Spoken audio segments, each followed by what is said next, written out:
স্বার্থপর লোকেরা কখনো আপনার দুঃখের ভাগ নিতে চাইবে না, তবে আপনার সুখের ভাগটা নিতে সবসময় আশা করবে।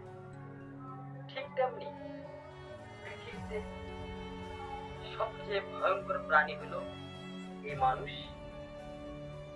যে মানুষ স্বার্থের জন্য মুহূর্তের মধ্যে আপনার সঙ্গে যে কোনো কিছু করে ফেলতে পারে।